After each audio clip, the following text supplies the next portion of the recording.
Jesse, how are you? Good. How are you? Good, thanks.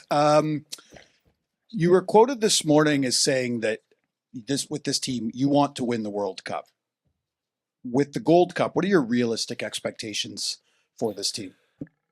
Look, there's been talk about some people saying that we have the best team or we are favorites.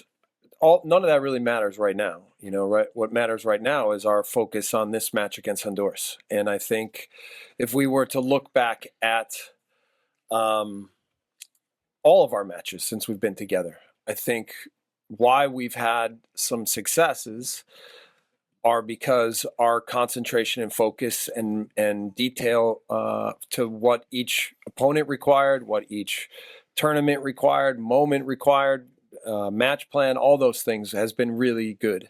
And so, you know, we can talk about grander visions, but right now we're solely focused on this match against Honduras and making sure that we know what they're going to challenge us with, and that we're up for understanding the match. Joe?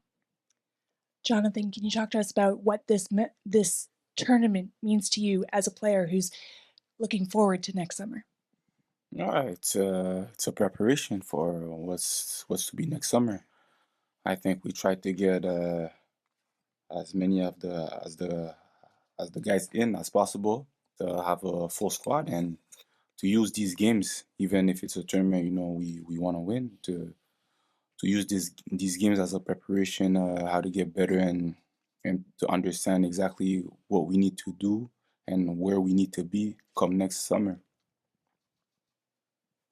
Christian, Jack, One Soccer, thank you both for doing this. I want to ask you about Jonathan Osorio. My records show that it's his 7th Gold Cup, which is a record for Canada, overtaking legends like Atiba and Julian de Guzman. Can you take us into the camp and tell us how important a player like Jonathan is, both on the pitch and off? Yeah, so for me, it's been a long time I knew also. For me, he's a top player, the type of player I love to play with because he's a midfielder that understands the game very well, very smart player with his movements, with his passes. You know, you can see someone that enjoys football, and to share the pitch with someone that enjoys football is always good. And off the pitch, he's a very simple guy, you know, always welcoming, easy to talk to, and yeah, we get along very well. Okay. Well, let me just, I think Oso's presence in the team is a real steady one. He's a great professional. He gives a lot to the team. Whatever we ask of him, whatever position, whatever role, he's committed to everything of what it means to be part of the Canadian national team. I didn't know about the 7 Gold Cups, but I'm not surprised. It seems like he's been part of the national team makeup for a very long time. And I think, you know, we even had a talk this week that I know that he's older, but I don't look at him as an old player, because I know he can play intensively. I know he can play the way we want to play. For me, he's always a benefit for the group, whatever way we use him, when he starts, when he's on the bench, his presence in the team, his presence in training. So, yeah, I think he's a really important guy in the team. John Molinaro, Sportsnet. Jesse, from a tactical perspective, what are you expecting from Honduras tomorrow? Yeah, I think that it's a team that is very aggressive, and I expect them to defend really hard, to be compact, to not let the game get too open. I think we've used a lot of the game against the 2 games against Mexico as a bit of a reference point.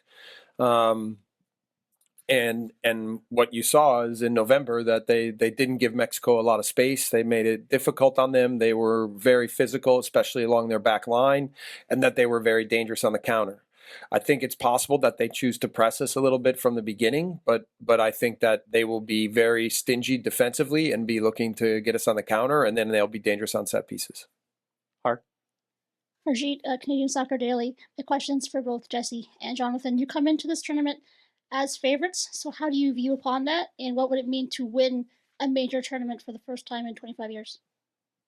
You go, John.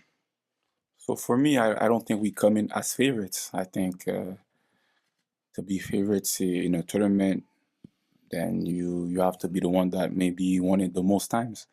Of course, I know we have a strong team and we can challenge for sure to win it, but to be favorites, is something I wouldn't say personally, but I know we can achieve it.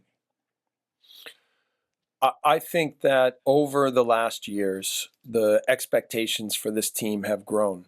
And by the way, when I say that, I don't even mean externally, I mean internally. That we feel strongly that we have a good team, that we have good balance in our team, and we have depth in our team. So I think a tournament like this, is going to test all of those things, and we want to believe that those things are true based on, specifically for me, what the last year has been like. But each match we have is a chance to prove it. And so again, I'm fully focused on what tomorrow will bring, and making sure that we're ready for that.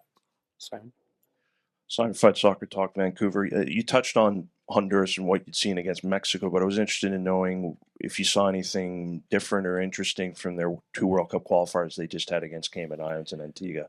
Yeah, look, those are different kinds of games. It's what the Nations League and World Cup qualifying now, with Mexico, U.S. and Canada being in the automatic qualifiers, has changed what the games are like for teams like Honduras and Costa Rica and Jamaica and Panama.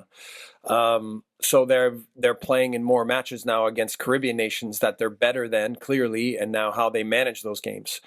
We've watched those games, and there's certainly certain things that they do in those matches that make them successful, and it shows the quality they have in their teams. But I think these games that are now against more of the higher echelon, the higher 8 to 10 teams in the region, are the ones that are more important in preparation for these games. Asia. Alex Kongaruzik, One Soccer. Jonathan, teams are starting to give you guys a lot more respect. We saw with Cote d'Ivoire, African champions, coming and giving you guys a bit of a physical game. What are some things you maybe learn from a game like that as you get, and the way that teams are starting to impose themselves on you guys physically, and how some ways you're supposed to maybe match it and find openings? So I think in that game we talk a lot about us being a bit too passive, even though we knew this would be a strong team and maybe even more physically strong than us. And this is something that we knew that, especially in the first half, that we cannot play like this if we want to have big ambition, big goals. So that was a big talking point for us. And after that, it's just, not sitting back and not letting the team set the tempo for us, that we have to be on the front foot and we have to be the aggressors.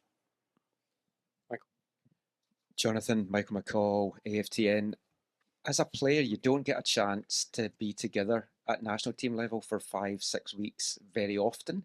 How much are you enjoying that opportunity, and has it made it a little bit easier to kind of switch off the outside world and all the chatter about what's happening with you at club level? Yeah, I think it's always great to be with the group. I think we had a little taste of that last summer with the Copa. It was, I think we're together for, 7-8 weeks maybe. And it was very fun throughout the whole process. So for me, it's basically the same, just enjoying the time with the boys and get the most out of it. Josh. Hi, Jesse. Josh Ray, Area 51 Sports Network. I was wondering if you could talk about the balance of your squad, which has players of experience and youth, with players playing with their first Gold Cup tournament. Yeah, I think we've talked a lot internally about developing the overall breadth of the squad. And I think that this tournament, we're missing some of our back line. Liam Miller's recovering from an injury. So, we have a chance to bring in a few new players, to challenge a few young players to take on bigger roles. And I think that it's an exciting proposition for us. And by the way, guys like Luc de Fougerolles, guys like Jaden Nelson, who are younger and still establishing themselves with the national team, I think we're excited about the potential of what those guys can bring. So that will be necessary for us to make a deep run in this tournament, that we get good performances from some of the players that maybe don't have as many caps, but it'll be an invaluable experience, no doubt. And I think them integrating themselves into the team, them understanding what their roles are, getting a feel for what it's like to play on this team, to play with guys like Jonathan. All those things will only help them become better players and really prepare us more for what next summer we'll need. Got a question French, Corentin? Hello, bonjour, Corentin Mitté-Magnan, Radio-Canada. Question pour Jonathan. Demain, donc le Canada va jouer ici à Vancouver. Dans un an, ce sera la Coupe du Monde ici. Est-ce que ça rend le match de demain un peu spécial? Et dis-nous, toi, comment tu te prépares à jouer une Coupe du Monde devant ton public?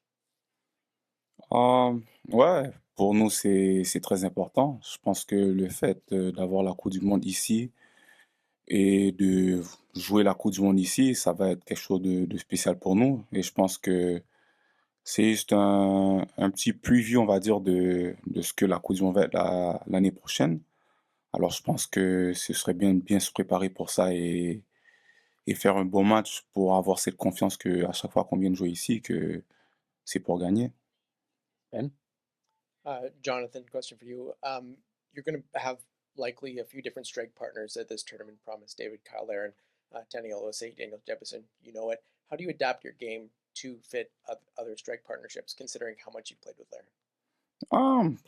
It's not that difficult. I think whatever strike partner I play with, I think my role stays more or less the same.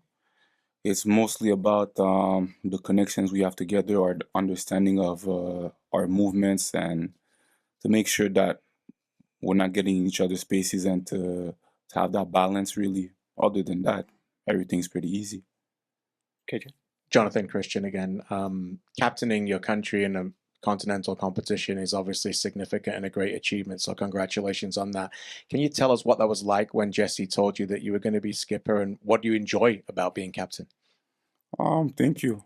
Obviously, it's an honor to be captain of your country. So, of course, I enjoy it. So the conversation was pretty simple. I think, we got on a call and he told me, yeah, I'm thinking of putting you captain.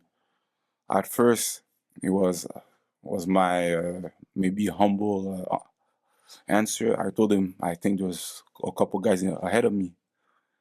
But then we kept talking a little bit more, and ultimately I was like, okay, this is also a challenge for me to put myself a bit more out there to help the team in different ways.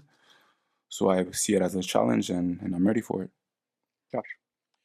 Jesse, just housekeeping stuff. Luke didn't train with the team in full yesterday. Derek didn't train. Are both available tomorrow? Both are available. So and Luke trained full with the team, and Derek we just gave a day off, but he's back today. Anybody else missing tomorrow? No. Jesse, was there any real possibility or any discussions about Michael Bradley joining the staff on a full-time basis? And now that he's beginning his head coaching sort of career, as someone who's kind of coached against him and coached him, what kind of coach do you think he'll be? So I've known Michael since he's 4, right?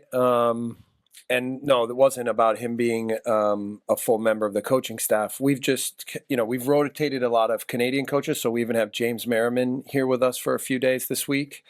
And, for Michael, because I know him so well, and I thought it was an opportunity for him in the investment he's making in coaching to be around what we're doing. And then I also know, based on his connections with Canada, with TFC, with playing internationally, knowing what it means, that he would be a good resource as well for our guys. And one of the cool things was to see a lot of the guys kind of after training going to talk to him, asking him questions, asking about leadership, asking about playing at the highest levels.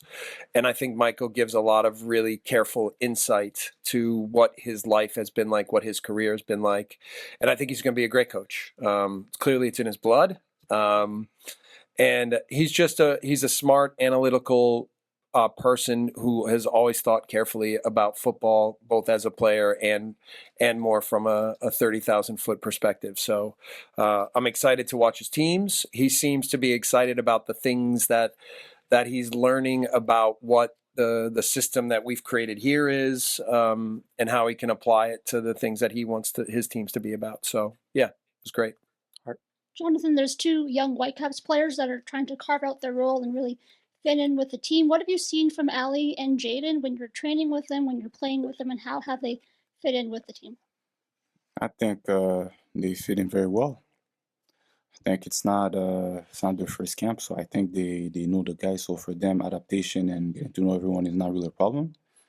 And on the pitch, I think they're two fearless guys. You know, both great wingers that love to go 1v1. That's relentless if it's offensively or defensively. And for us, I think that matches well with the way the coach wants to play. And yeah, ultimately, they're both great players. Gemma?